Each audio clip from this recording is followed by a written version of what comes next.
Ladies and gentlemen, I am Melvin Banks. And this is Ito. And we are the Carbonation Conversation, reviewing Hot D, Episode 3. House of the Dragon, Episode 3. I'm going to forever say Hot D. Hot D. Second of his name. All right. And before we get started, don't forget to like, subscribe, comment. Helps us out with the algorithm and all of that good shit. And quick thoughts. What'd you think about episode 3? It was good. It was good? Oh, yeah. Yeah, good shit. Now, I guess we should, let's get this party started. Happy New Year. Oh, yeah.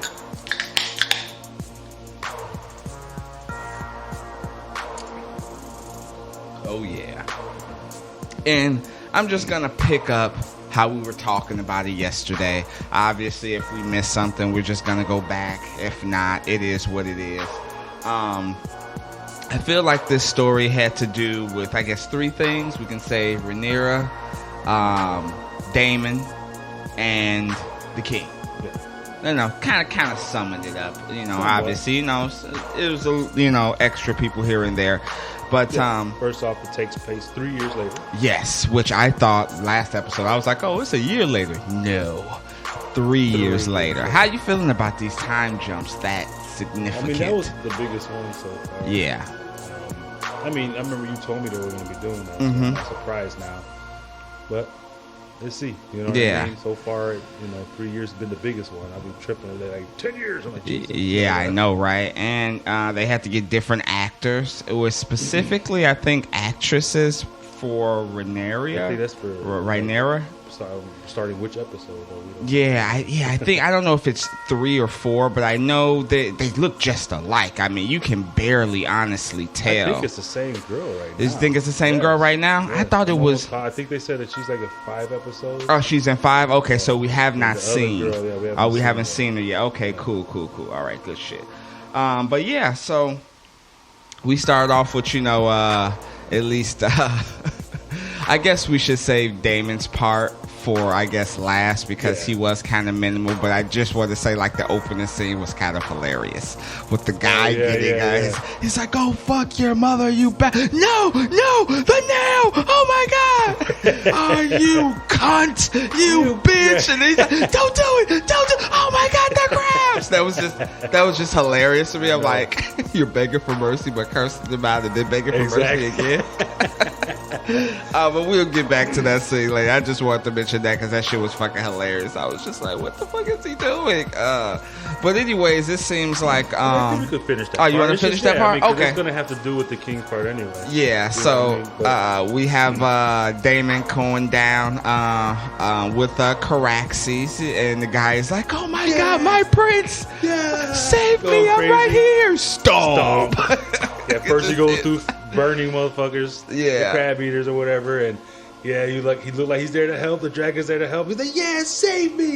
Crush. I was waiting for it. I thought you were getting burnt though. Oh man, and it's so funny because towards the end of the episode, it's to me it's kind of like, man, you were on Dragon back. Like, how can you really distinguish people? Yeah, right? I've always thought about that. Especially now when you're actually seeing them in action, like burn off a whole row. I hope there was nobody in my side. Sorry.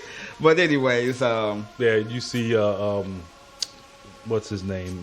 What's the crab feeder? Yeah, Drohan. Yeah. So you see him, and he goes into the cave, basically, safe from the dragon. Yes, and then you see the arrows come. The arrows start hitting the dragon, even though the dragon, they're smart in this series because they're covering. The dragon itself is covering the arrows with the wings. That was pretty cool. One packs Daemon in the chest. He just takes it out and just ride off and everything. I thought that was actually pretty cool and nice scene. Just the fire in the back, like the ships were on fire. I really did like that shit. But let's talk about King Viserys and his new son Aegon. This is his second name day. Yes. Birthday of his first living male heir, Aegon.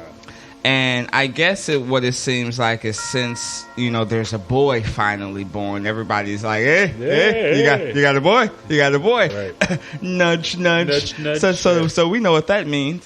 And we even see in that scene Otto's brother. I forget his name, but Otto's brother, he tells him like, hey, Aegon is, the second of his name. Look at him. He looks all kingly now. And it's like, the motherfucker's 2. Right. He's 2. Right. How kingly can he look? And then Alicent is pregnant with a second child. Yep. Well. It's looking huge. I was like, God damn. They getting it on one after another. The king is looking for Rhaenyra. He can't find her. And basically, during the midst of him asking where is Rhaenyra, sorry. We have Tywin Lannister telling him, he's just giving him updates on the Stepstones. He's just like, hey, bro, they're getting their ass whooped out there. It is an urgent matter, and you see a lot of people giving their opinions. Otto goes, well, we didn't tell them to go there in the beginning, so that's on them, you know what I'm saying? Viserys, he don't even want to hear this at this moment. It's his son's birthday. Exactly. And where is Rhaenyra? He's over here planning a hunt as celebration. Mm-hmm. And so we do have this little, I don't want to say intense scene, but this scene between Alicent and Rhaenyra. Where Alicent does pull the queen card. Right. It's funny how I got this in my hand already. But yeah, she pulls the queen card. I do like how Rhaenyra was like, play it again. My greatest hits. Again. He's like, you want to listen to nothing else? Again. But we see that even now, 3 years later, that they are not friends at all. They're not enemies, mad, but right, yeah, exactly. Yeah, so she still convinces Rhaenyra to go to the party. Where your father wants you there. You know what I mean, type of thing. So Rhaenyra goes, and on the way, that's when she's stopped by the Lannister, right? Yeah, once they get to the place, because they're like in the cart and shit, which I was telling my wife, I was like, man, that cart seems so small to hold so many fucking people. The king is basically saying that they have to do their duty.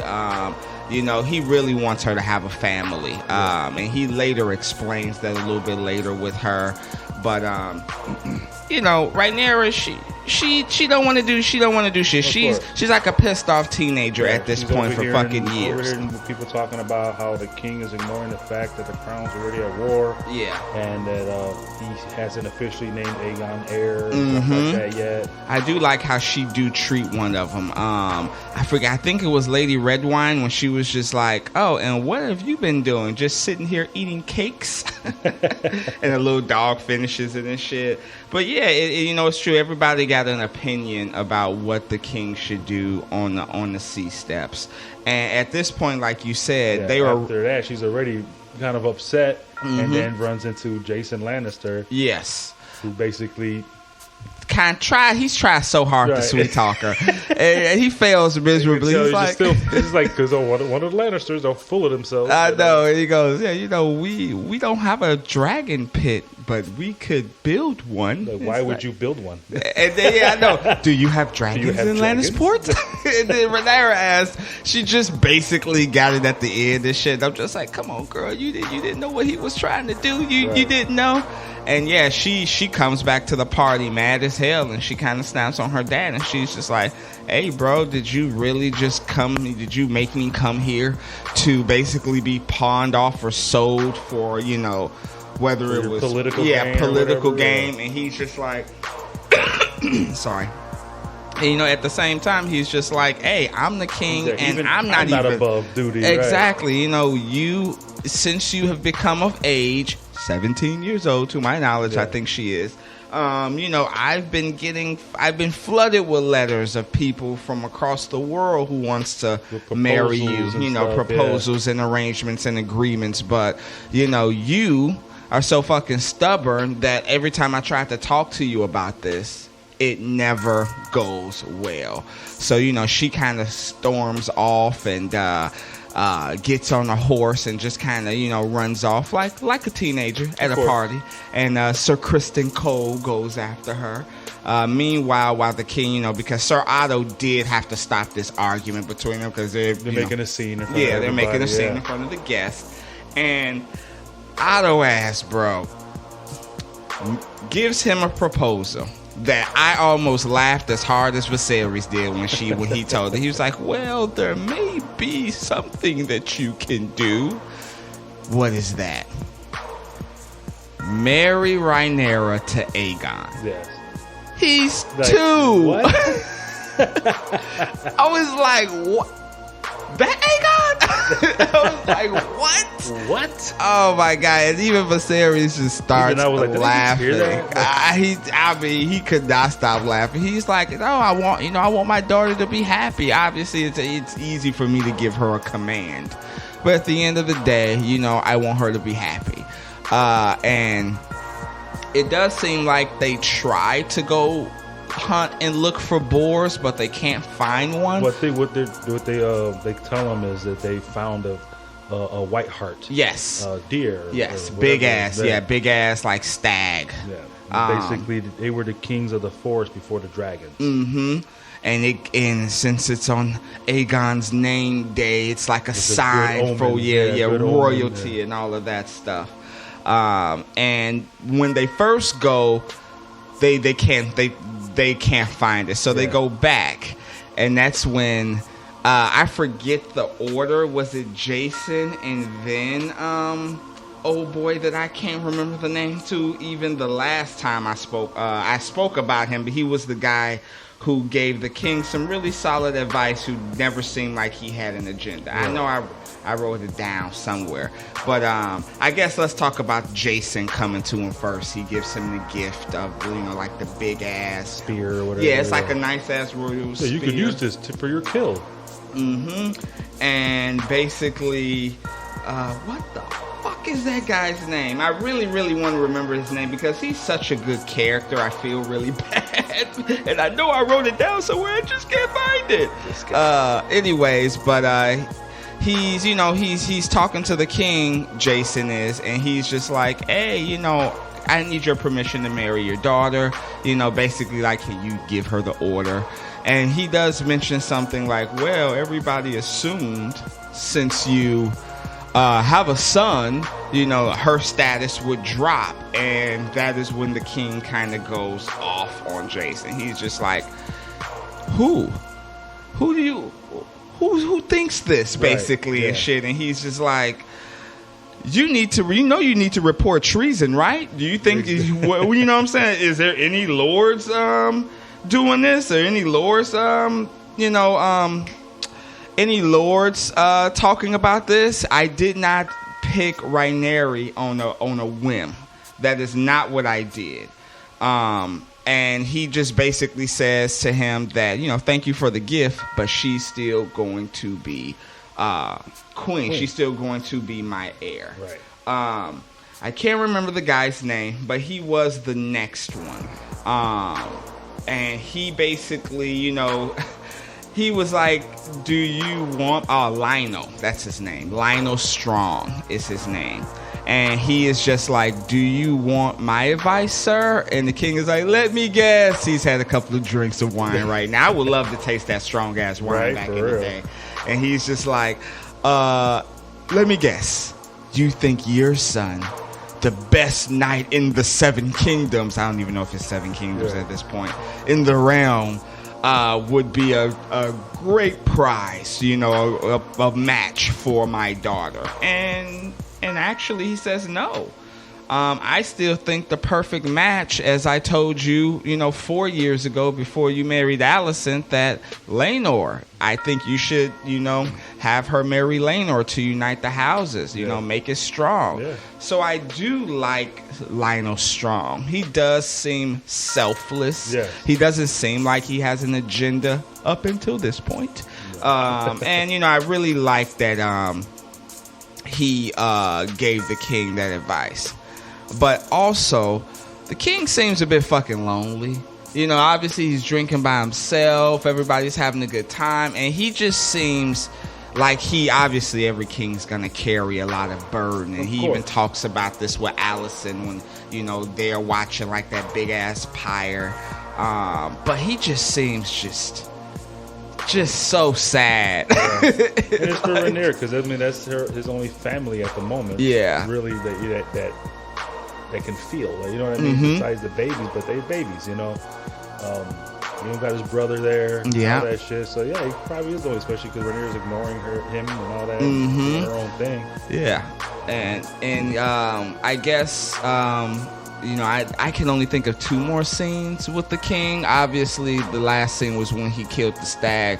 But the scene before that, he does talk to Allison and said, you know, he basically sums and talks about the Targaryens and how all of them were dragon riders, but not a lot of them were dreamers, like who could predict, I guess you can say, the future.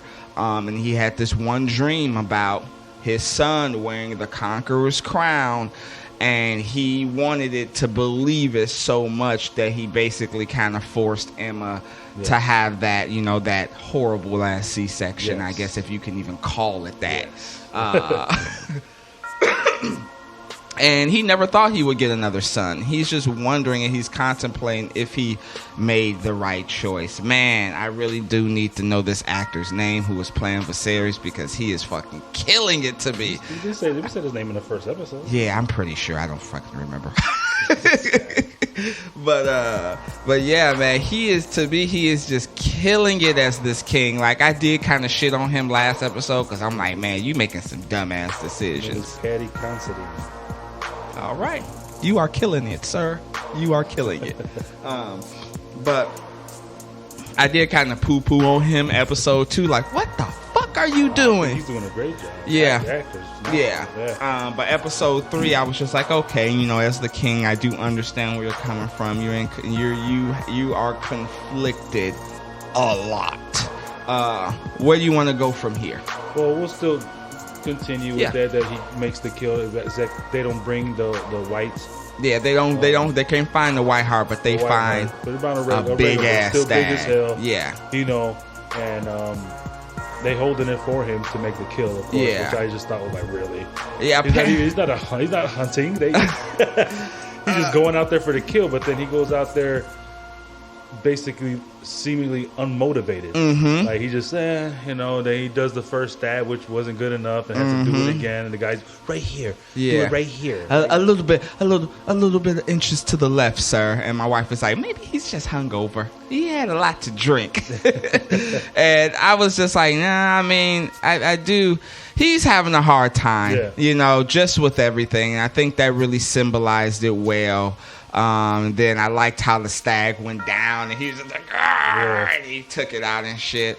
But it's funny that you mentioned like that whole party, because one of the big issues that George R.R. Martin had with the first season of Game of Thrones, somebody asked him, what was your worst scene that you hated in the entire series? And he said something totally shocking. Everybody was like, what? He said the scene basically where Robert Baratheon and then when he's still king, the scene, the episode that he dies, basically. Okay. He said the royal parties are huge. They have dogs. They have, just like we saw in this. But when Robert Baratheon went out, it was just like him, a couple of boys. They had a spear when they went to go hunt wild boars and shit like that. And I was just like, really? That was your worst scene? Like, I got like 5. But, you know, I ain't gonna go there. I'm just saying. But he was just like, yeah, because back in the day when it was royalty, they used to go, it was like 30 of them just going. And that's what they would legit do. They would hold the animal down and be like, king, here, take the kill. I was just like, okay. We were made to believe, though, that Baratheon was like a beast, a hunter. Like, he didn't need people. Like, he didn't want people. Like, he would demand, like, I don't need all you. Get out of here. I don't need you to hold him for me. I'll kill it myself. That's how I saw him as. Yeah, apparently that's what he would. That's what he was upset with. Like, hey, it wouldn't just be 4 people. Obviously, regardless if it was a party, he still gets killed by the fucking boar. Right. Like, come on. So, but yeah, do we go to Rhaenyra and Sir Cole? Basically, we first find them around like a fire. Yes. And they're just conversating. He's trying to get her to go back to the party and stuff. And then all of a sudden they hear noise. Yes. And at first I thought it was some men. I thought it was like men who just happened to come across two nice horses. Not me. I'm just like, oh, it's a boar. Man, I already knew it. Yeah, you already knew it? Man. And Patty was like, what the fuck is that? I'm like, that's a wild boar. She's like, really? I'm like, yeah, those things, if you ever see one, run. Those are some dangerous... Them are some dangerous motherfucking animals, bro. Hakuna Matata. Basically. And I thought Sir Lionel was, like... wounded badly because I thought the I don't know what you call I guess the teeth. I thought the teeth like got him straight on like the chest or the side. Oh, you're talking about after when it gored him. Cole? Yeah, I'm sorry.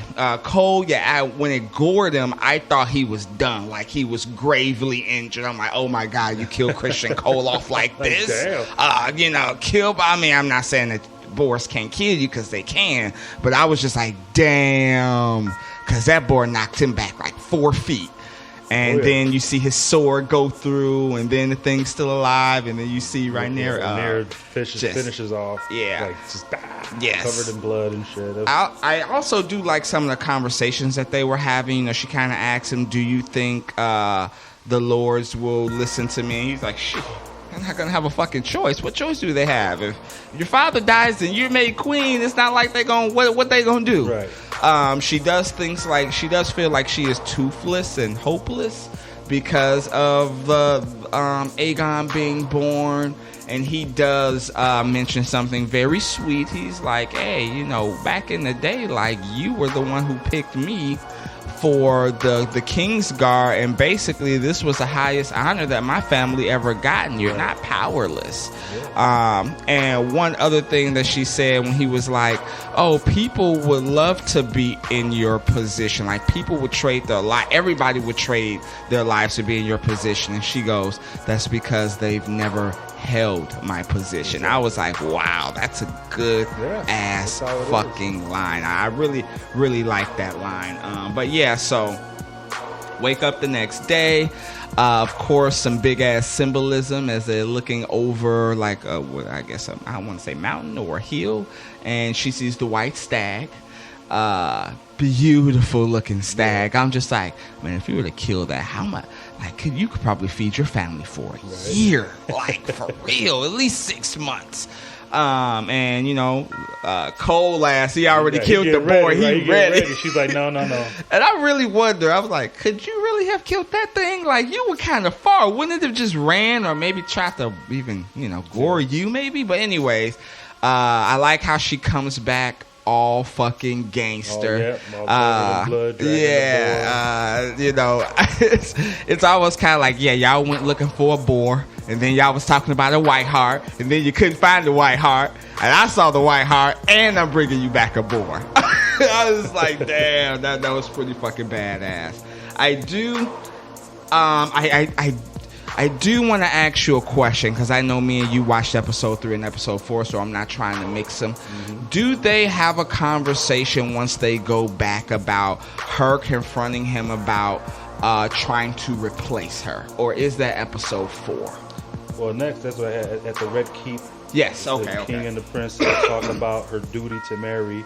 Yes. But he will let her make her choice and tell her she remains heir. Okay, yeah, cool. Okay, yeah, that's the whole scene. Yeah, okay, cool. Because this was the first time, obviously, it's been 3 years. Yeah. You know, she just wants to confront him, and he's just like, you got me mistaken. Because like, I'm not. That's what it is. It's like no one wants to be the first one to talk between the two. Yes. And then Alicent was telling the king, like, you need to say. He's like, no. She needs to be the one. You know what I mean? Like, he didn't want to be the one to make the first move. Yes. He was expecting her to do it, and she ends up doing it. And he says a lot of good things. And then it's like, also all he needed was for her to be the one to open, and I was like, he was just started and he all was, out. Yeah, like, and he was holding man, he said some great good things. He was just like, man, Damon is already, because this is the point where they do get, I totally fucking forgot, they do get a letter from Vaemond Corliss's brother. Yeah, right after the conversation. Yeah, between Allison. Yeah. You're absolutely right. And so Allison is giving him some good advice. And she does seem to truly, really care about him. And, meanwhile, her father's just like, you need to make him understand that there cannot be a woman on the iron throne. But you see, she seems really hesitant in doing that. But back to the king and Rhaenyra, he's like, must you be a thorn in my ass like Daemon? Like, god damn, I gotta fight you for every fucking thing. And that's when she's like, oh, you're trying to replace me? He's like, no, I'm not. He's just like, say that shit, he's just like, I just want you to have a family. If you have a family, multiply. That increases your status. If you have a husband, even if your husband isn't king, if you know what I mean, he's not the heir, that stabilizes the realm. It's just not about you. And she's like, I have a family. And I'm like, who?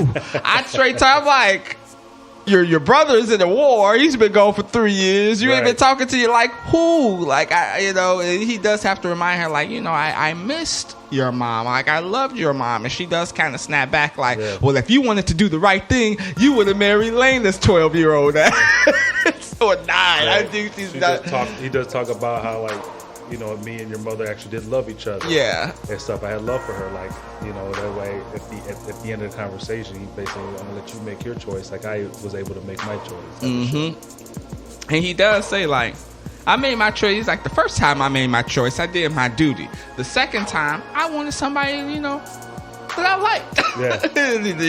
Kind of leaning towards, basically saying Allison. And basically...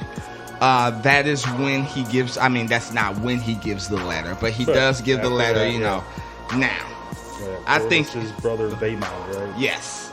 Now, this is where we are. We're at the stepstones, and I already know where this shout out is going to. I want to give it to both the brothers. Oh, okay, all right. Because I guess like we were talking about how Viserys, I think, just snapped the actor this episode, and then you have to give it for Daemon for his stand right now. Oh yeah, and by the way, we're drinking absinthe. That's why I went, I am so worried. All right, shout out to the brothers. Shout out to the brothers. Oh my god. Oh my god, that fucking licorice, Jesus.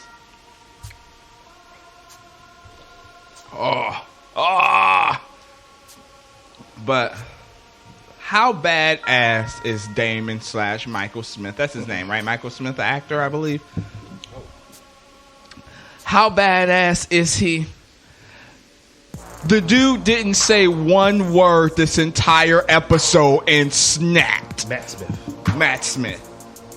My fucking God. Yeah.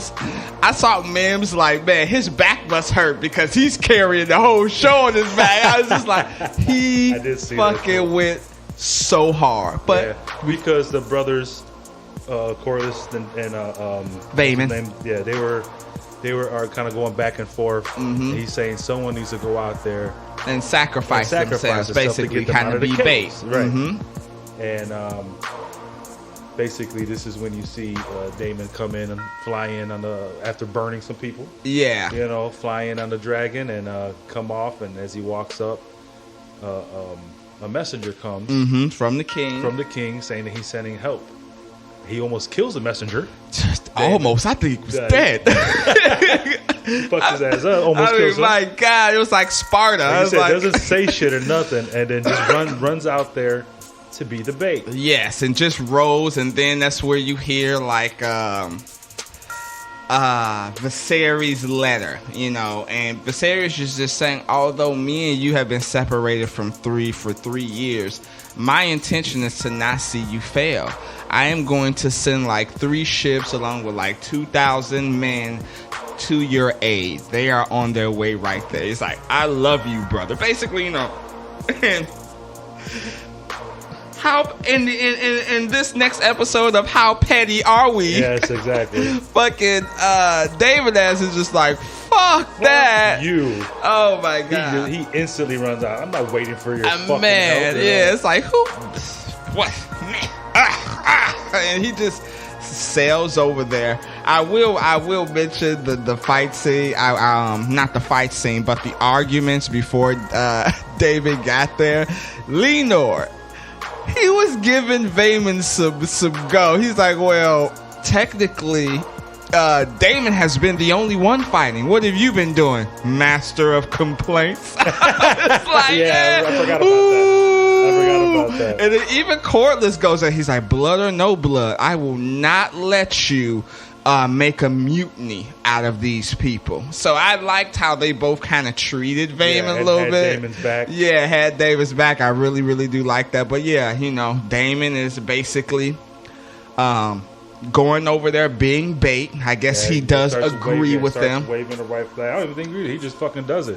He just fucking does it. I thought he agreed to do it. I thought he just saw. He's just like fuck it. I'm doing this shit on my own. I don't need his help. Yeah, he waves over. Patty's like, what is he doing? I was like, oh, he's surrendering. And she's like, why is he opening up the sword? I was like, because that's I forget the name. Is that Blackfire? No. Damn. Black Sister. Damn it, I forgot the name of the sword. But I was like, because it's Valerian steel. It's still rare back in those days. So he's holding the sword up, and then you see the crab feeder, who has grayscale. I did not know that until last episode. Yeah, I mean, I saw it, but I didn't think that was it. For whatever reason, it did. Yeah, it didn't even cross my mind that he had grayscale. But anyways, the crab feeder, he's sending the party to go out. It looks like he's about to give him the sword, and Damon just starts slashing and going ham. At that point, arrows are flying. Soon as he ran about that first mile, I was like, okay, he ain't finna get hit. I was so worried. I was like, come on now. He at least got to get hit a few times. Now, we can't have this be like no Disney Iron Man shit where he just don't get hit at all. And by the way, somebody I reviewed actually was an archer, and he said, when you're up so high and when someone is running and you're shooting down or you're shooting up, it is not easy. So it's, you know what I'm saying? It is not easy to hit that person. But I was just like, I'm hoping that he get hit. And he did. He got hit like 3-4 times and ended up hiding under like this carriage.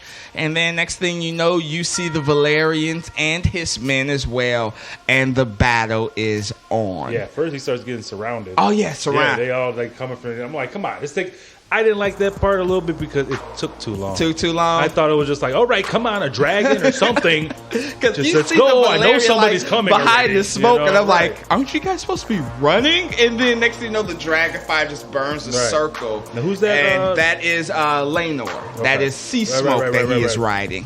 And he's just like, yeah, woo! The boy is just loving it on this dragon back.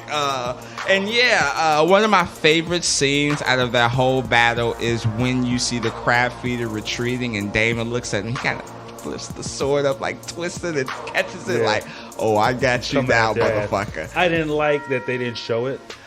I was going to ask you about that. I didn't like that they didn't show it. A lot of people think they did poor Drahar kind of fucked up. Yeah. Throwing him off this way. Yeah. A lot of people probably wanted more from him. You know what I mean? Too. Yeah. I don't know. I haven't read the books, which I am going to order Friday. I'm going to actually order Fire and Blood. But I was mixed on that.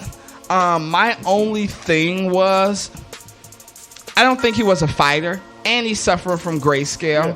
Like, he looked skinnier than me. You know what I'm saying? I don't think there would have been much of a battle. I think he had a couple people in there. Yeah. To try and defend him. I'm pretty sure. To see Damon to fight them off and then slice him up. You know what I mean? But you just see him instead walking out the cave with half his body. Yeah, a little blood all over his face. Not saying a word the entire episode. Like, I'm just... That is just gangster. I didn't realize that. Yeah. I did not realize that. Yeah. Oh, my God. I was just like, holy shit. Now... other than that, I do want to talk about how Vayman and Cordless was fighting. They were bad at. I don't know what type of weapons that they fucking had, bro. I don't know if it was like an axe on the end of it or just a big ass hammer. They were fucking people up. Yes. And then Leno was grabbing people with his dragon. What are those things called? the feet, dragon feet, and just flinging them. Oh my, just flinging them mid-air. And he just seemed like he was having such a good time. And at the end of the day, I'm just like, bro, like, I hope those were the other people, not your people, because how you gonna tell the difference? I'm still on that. Like, when it's war like that. At certain time, you know what I mean? They're still, like, in the middle, they're fighting each other, but at the outer ends, you know, it's a separate. So you just want to be on that side. Yeah, it's like, make sure. He's like, everybody, just make sure you fight to the right when you fight, right? But you're still supposed to be able to somehow control the dragons, the owners and stuff. Just like you were talking about how Damon's dragon put the wing up. Yeah, you saw David pull on him. Oh, okay. Yeah. I didn't even see that. All right, and this battle was well done. It was really, really good. I was on the same when I first saw the episode. I was like, oh, they didn't show him. They didn't show him kill the craft eater. But the more I think about it, I was just like, I'm hoping that it's going to be a big battle, whether 1-on-1. I hope no time in the future, but I would like to see maybe Kristen Cole go against somebody 1-on-1. Well, that's high up. They're already kind of doing the Damon Kristen Cole triangle thing. Yeah, I would like to see them go 1-on-1 to the death. I don't know what season that would be because I think it already got renewed for season 2, if I'm not mistaken. So. Yeah. But yeah, I well enjoyed this episode. This episode was the best one so far. Yes. Obviously, I'm not gonna say any predictions because me and you have already watched episode 4, so we're about to talk about that next. But yeah, I am enjoying it. Obviously, I think there are 10 episodes. I think 11. Oh, really? Yeah. That's some good shit right there. So I'm excited. I'm still kind of,